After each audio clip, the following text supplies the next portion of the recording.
오늘 우리가 살펴볼 본문은 욥기의 그 결론에 해당되는 말씀인데요. 성경은 욥을 관하여 이렇게 소개하고 있습니다. 욥기 1장 1절 보시면 우스 땅의 욥이라 불리는 사람이 있었는데 그 사람은 온전하고 정직하여 하나님을 경외하며 악에서 떠난 자더라.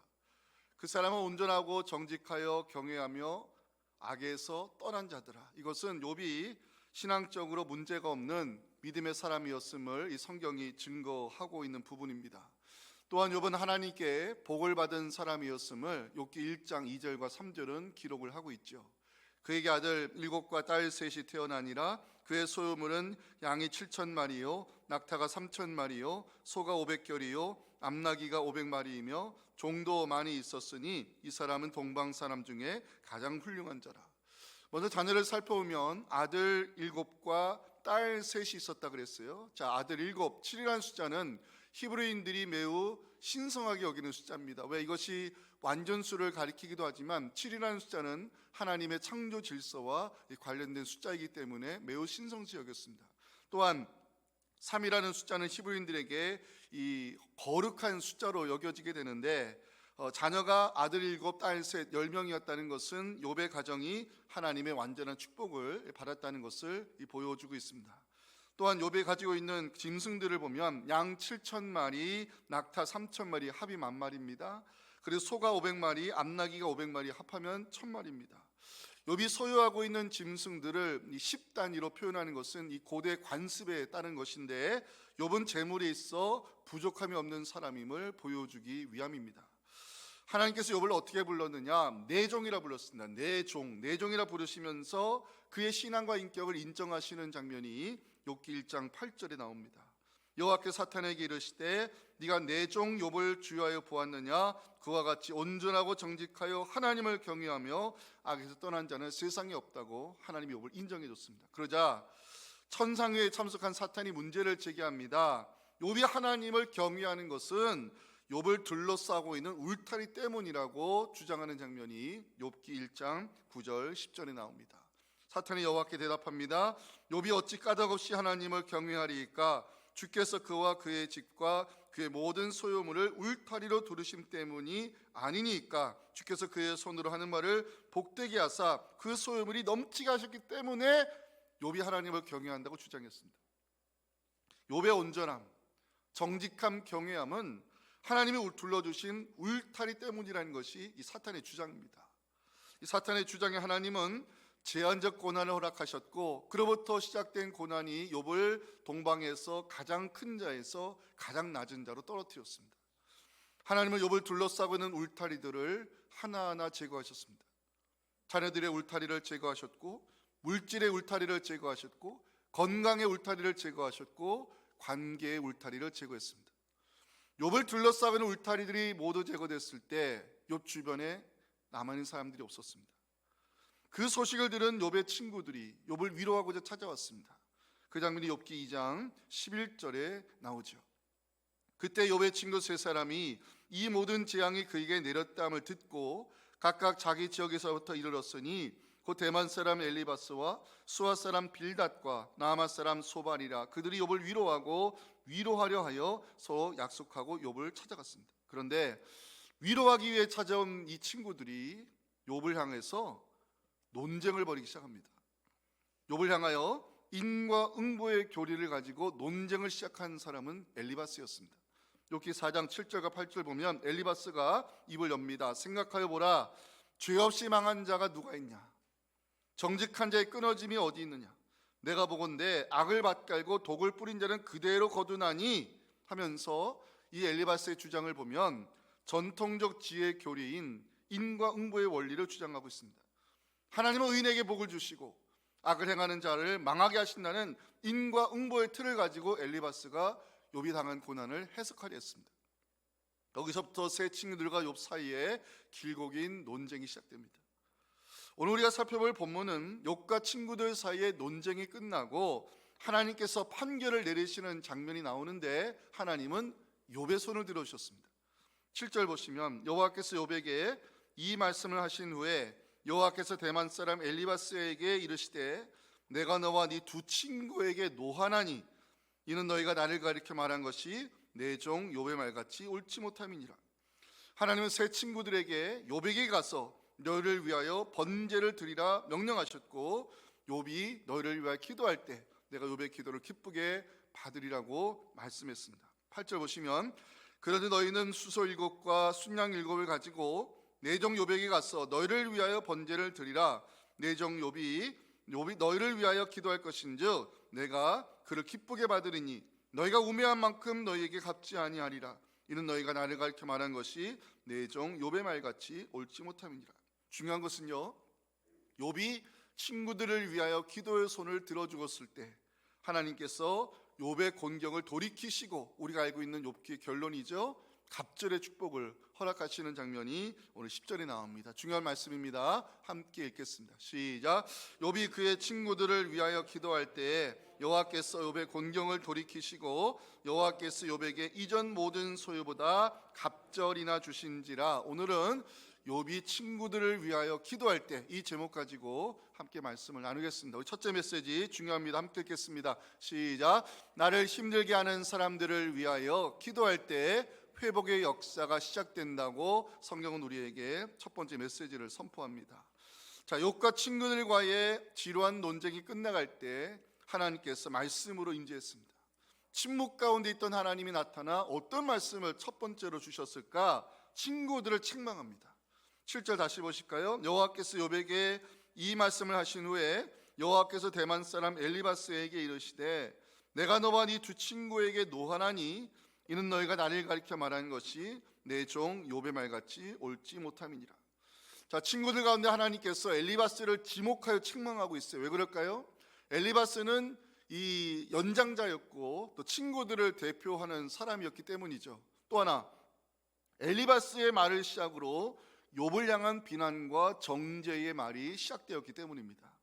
자, 7절에 노하다는 단어가 나오죠. 진노하다는 뜻인데 왜 하나님이 진노하셨을까? 친구들의 잘못된 판단 때문입니다. 친구들이 찾아온 이유가 뭐였죠? 고난당한 욥을 위로하기 위해 찾아왔습니다. 그런데 친구들은 위로자의 역할이 아닌 오히려 욥을 비난하고 정죄하기 시작합니다. 친구들은 전통적 지혜교리인 인과응보의 틀을 가지고 욥이 당한 고난을 해석하려 했습니다. 이것이 잘못의 시작입니다. 고난당한 사람에게 필요한 것은 위로자의 역할이지 원인 규명이 아니기 때문입니다. 친구들이 욥의 고난을 인과응보의 잣대로 해석하려 한다는 자체가 욥에게는 위로가 아닌 상처로 다가왔을 것입니다. 하나님께서 친구들을 책망하신 이유가 바로 이것입니다. 친구들의 말 한마디 한마디가 욥에게는 심장을 찌르는 칼처럼 느껴졌기 때문입니다. 소발의 주장을 여러분들에게 소개합니다. 욥기 11장 14절 보면 소발이 이렇게 말합니다. 네 손에 죄악이 있거든 멀리 버리라. 불의가 네 장막에 있지 못하게 하라. 뭐가 느껴지세요? 욥의 고난당함이 숨겨진 죄악 때문이라고, 감추어놓은 불의 때문이라고 이 소발이 주장하는 장면입니다.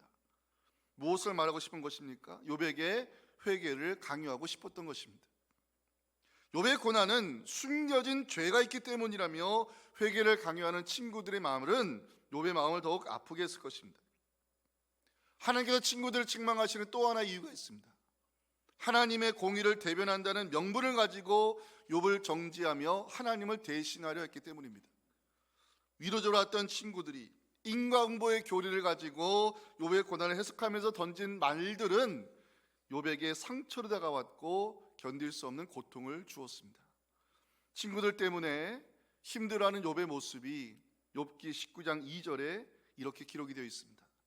너희가 내 마음을 괴롭히며 말로 나를 짓부수기를 어느 때까지 하겠느냐.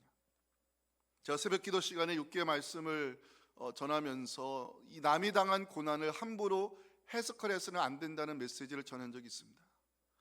고난당한 자가 필요한 것은 함께 아파하고 함께 있어주는 위로자이지 함부로 판단하고 원인 규명하려는 것은 더 큰 상처만 줄 뿐입니다. 욥의 친구들의 이 길고 긴 논쟁이 끝나갈 때 하나님이 침묵을 깨고 말씀으로 다가오셨습니다. 욥의 고난당함을 인과응보의 틀을 가지고 판단하고 정죄하며 회개를 강요하는 친구들을 하나님이 책망하시고 욥이 가서 너를 위하여 번제를 드리라 말씀하셨습니다. 우리 8절이 중요한 말씀인데 함께 읽어보기 원합니다. 시작. 그런즉 너희는 수소 7과 순양 7을 가지고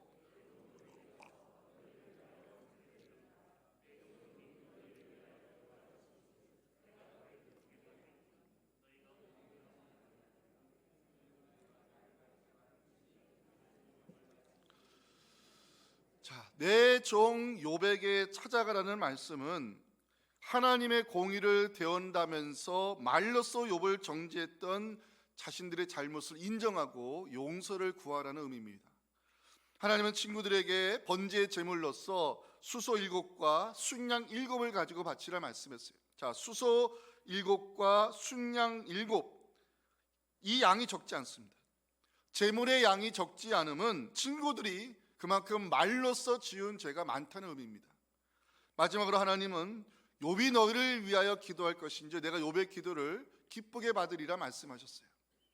욥의 기도를 기쁘게 받는다는 것은 하나님은 욥의 중재를 통하여 친구들이 말로써 지은 죄를 용서해 주겠다는 의미입니다. 자, 과연 세 친구들이 하나님 말씀대로 움직였을까요? 9절 보시면 이에 대만 사람 엘리바스와 수아 사람 빌닷과 나아마 사람 소발이 가서 여호와께서 자기들에게 명령하신 대로 행하니라. 여호와께서 욥을 기쁘게 받으셨더라. 친구들은 하나님의 말씀대로 욥을 찾아갔고 하나님 명령하신 대로 번제의 제물을 바쳤습니다.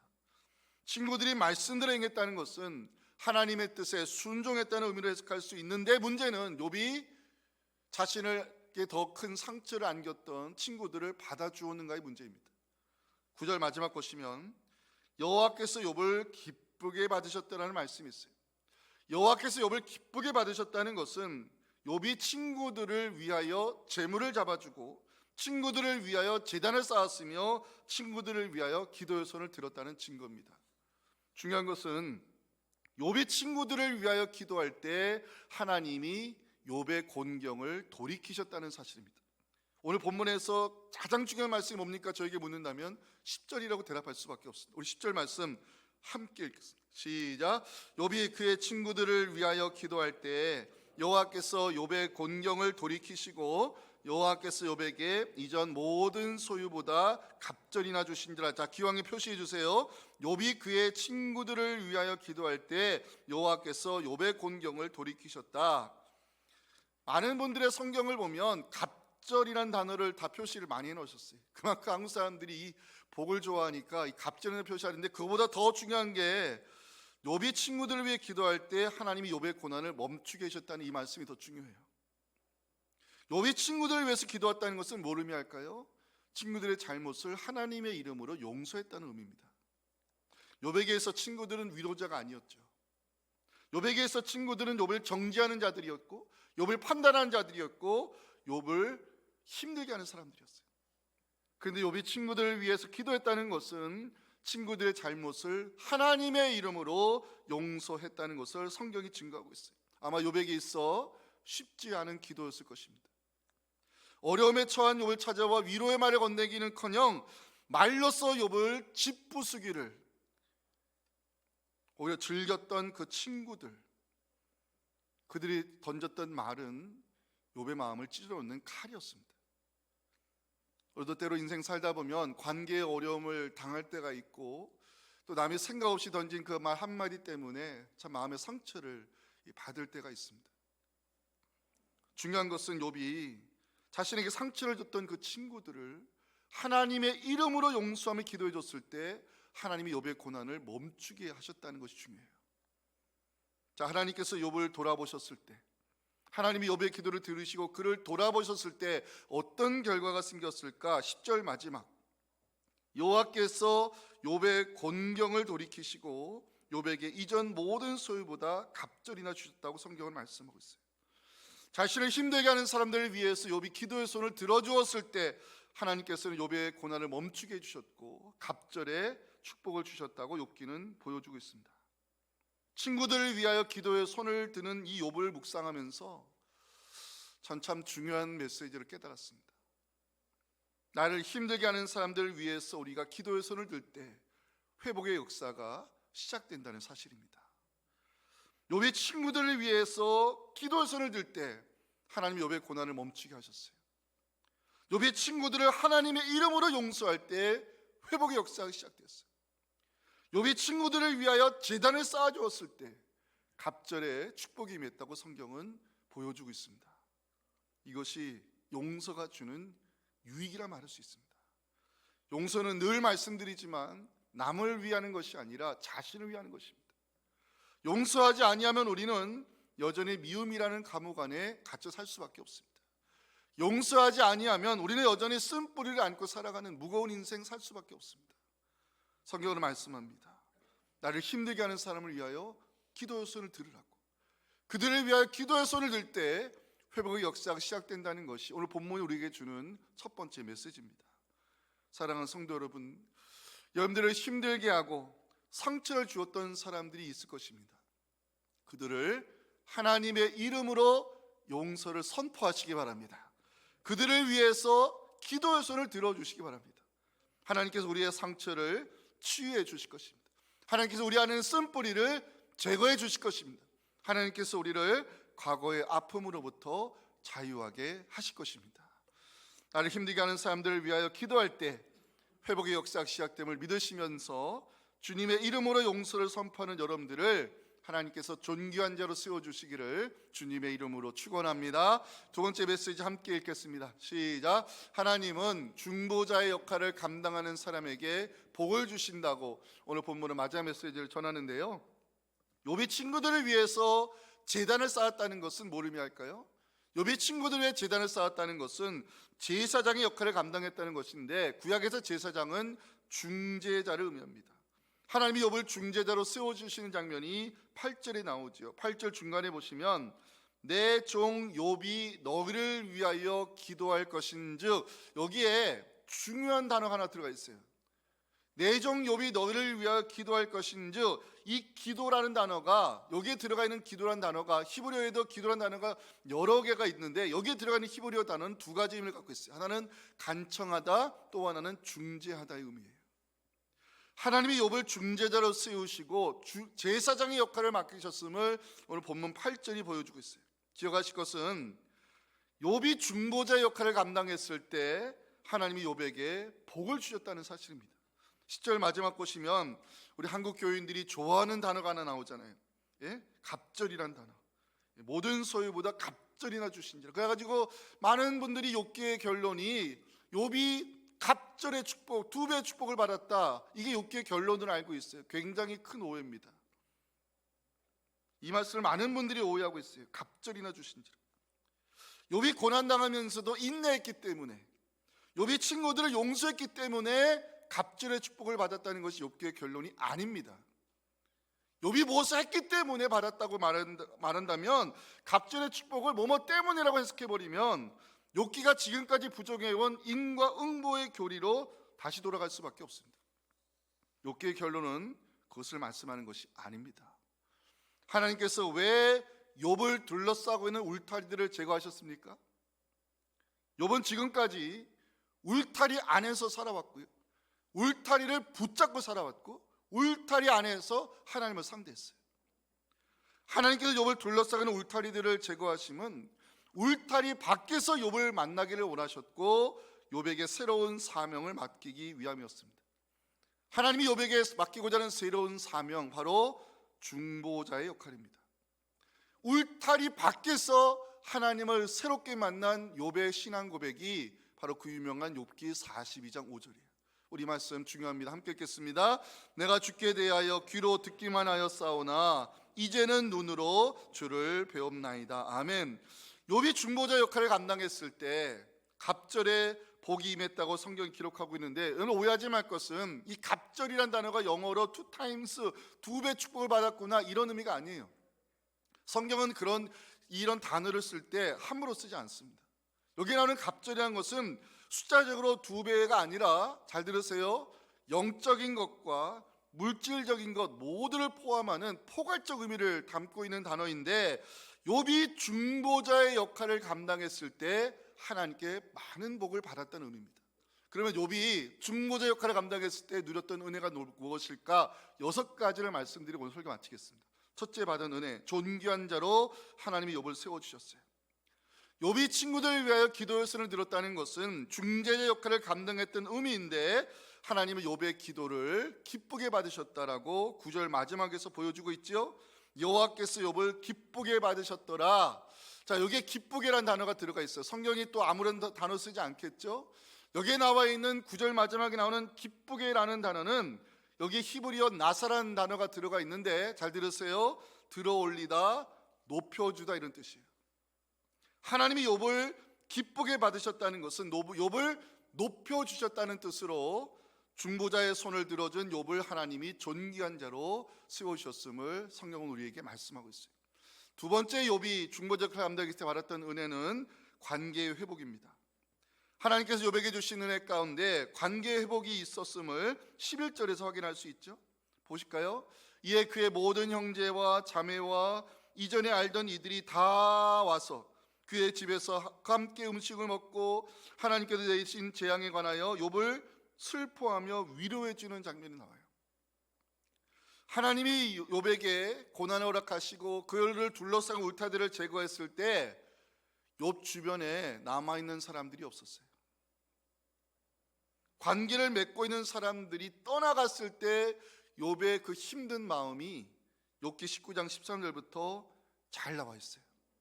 나의 형제들이 나를 멀리 떠나게 하시니 나를 아는 모든 사람이 내게 낯선 사람이 되었구나. 내 친척은 나를 버렸으며 가까운 친지들은 나를 잊었구나.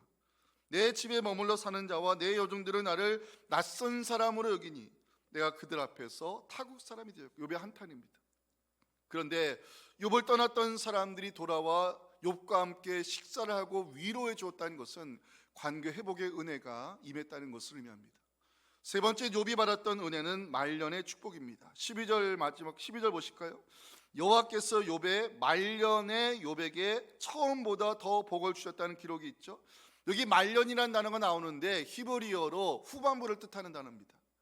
하나님은 욥의 인생 후반부를 지금보다 더 복되게 하셨음을 성경이 우리에게 증거하고 있어요. 사랑하는 우리 성도 여러분, 주의 말씀으로 여러분들을 축복합니다.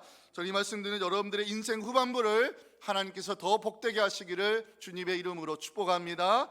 자, 욥이 받았던 네 번째 은혜가 있어요. 경제적 회복입니다.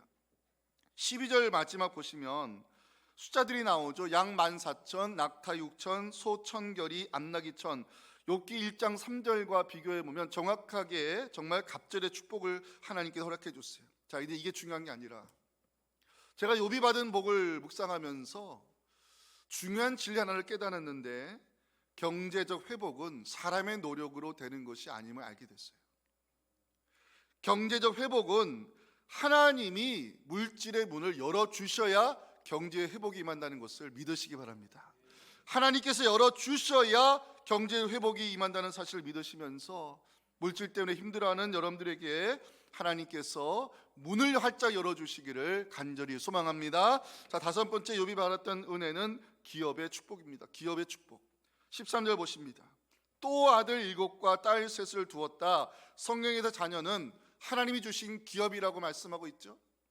하나님이 욥의 가정에 10명의 자손을 두게 하셨다는 것은 10은 또 숫자적으로 만수를 뜻하거든요.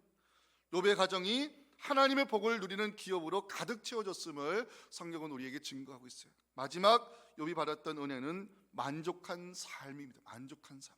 16절 17절 오늘 마지막 구절인데 같이 한번 읽어봤으면 좋겠습니다. 시작. 그 후에 욥이 140년을 살며 아들과 손자 4대를 보았고 욥이 늙어 나이가 차서 죽었더라. 욥이 늙어 나이가 차서 죽었더라. 아니, 사람이 늙어서 나이가 차면 죽는 거 당연한 것 아니야? 이게 무슨 은혜야 생각할 수 있겠지만 잘 들으세요. 욥이 늙어 나이가 차서 죽었다. 이거를 히브리 성경 그대로 직역해드리면 이런 의미입니다. 욥이 하나님 주신 시간을 다 쓰고 만족한 삶을 살다가 생애를 마쳤다는 의미예요. 주어진 시간을 다 쓰고 간다는 것, 이게 인생인데 욥이 하나님 주신 시간을 다 쓴 것, 이것도 은혜지만 만족한 삶을 살다가 생애를 마쳤다는 것, 하나님이 욥의 말년에 얼마나 큰 축복을 주셨는 걸 알 수 있어요. 하나님께서 욥의 울타리를 제거하신 이유가 바로 이것입니다. 하나님이 욥을 둘러싸고 있는 울타리를 제거하셨고 욥에게 새로운 사명, 중보자의 역할을 맡겨주셨어요. 욥이 친구들을 하나님의 이름으로 용서를 선포하고 그들을 위해 제단을 쌓고 중보자의 역할을 감당했을 때 욥은 전에 누리지 못한 정말 큰 은혜를 받으면서 말년까지 만족한 삶을 살다가 생을 마쳤어요. 이게 갑절의 축복이라는 것입니다. 하나님께서 우리에게 맡겨주신 사명이 있습니다. 중보자의 역할입니다. 우리의 기도가 필요한 사람들이 있습니다.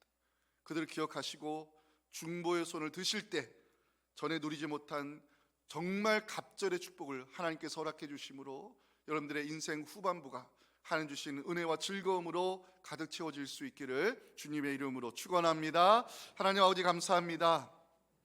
욥이 고난당하기 전에는 울타리 안에서만 살았고 울타리를 붙잡고 살았고 그것이 전부인 줄 알았지만 하나님께서 욥의 울타리를 제거하시고 울타리 밖에서 욥을 새롭게 만나주시고 그의 새로운 사명 중보자 역할을 맡겨주셨을 때 욥은 그 사명에 충실했습니다. 중보의 손을 들었던 욥을 하나님 존귀한 자로 세워주셨고 그의 인생 후반부를 전에 누리지 못한 갑절의 축복으로 채워주시면서 만족한 삶을 살다가 생을 마칠 수 있도록 의대를 내려주셨습니다. 하나님, 우리 신앙의 연수가 붙으면 나이가 들어가고 있습니다. 인생의 후반부를 살아가는 우리 성도들이 많습니다. 하나님, 나이가 차서 그냥 늙는 인생이 아니라 우리의 인생 후반부를 새로운 맡기 사명, 이 중보자의 역할을 감당해 나갈 때 나라 민족을 위하여 무릎을 꿇고 교회를 위해서 기도의 손을 들며 우리의 기도가 필요한 연약한 환우분들, 우리의 기도가 필요한 분들을 위해서 우리가 중보의 손을 들 때 하나님, 우리 사랑하는 성도들의 그 직분을 축복하시고 이들의 기도를 통해 응답해 주시며 인생의 후반부가 하나님 주시는 즐거움과 기쁨과 갑절의 축복으로 채워지는 놀라운 은혜를 누리게 하여 주시옵소서. 예수님의 이름으로 기도하옵나이다. 아멘. 지금은 우리 구주 예수님의 은혜와 우리가 드리는 기도를 기쁘게 받으시고 놀랍도록 응답해 주실 아버지 하나님의 크신 사랑과 성령의 역사하심이 주신 이 기만 말씀이 바로 나에게 주신 말씀을 깨닫고 중보자의 역할을 감당하는 우리에게 인생 후반부를 더 귀한 기쁨과 갑절의 축복 채워주실 하나님을 기대하는 모든 성도들의 이 간절한 기도와 우리 자녀들의 신앙과 섬기는 교회 위에 지금부터 영원토록 함께 하시기를 간절히 축원하옵나이다. 아멘.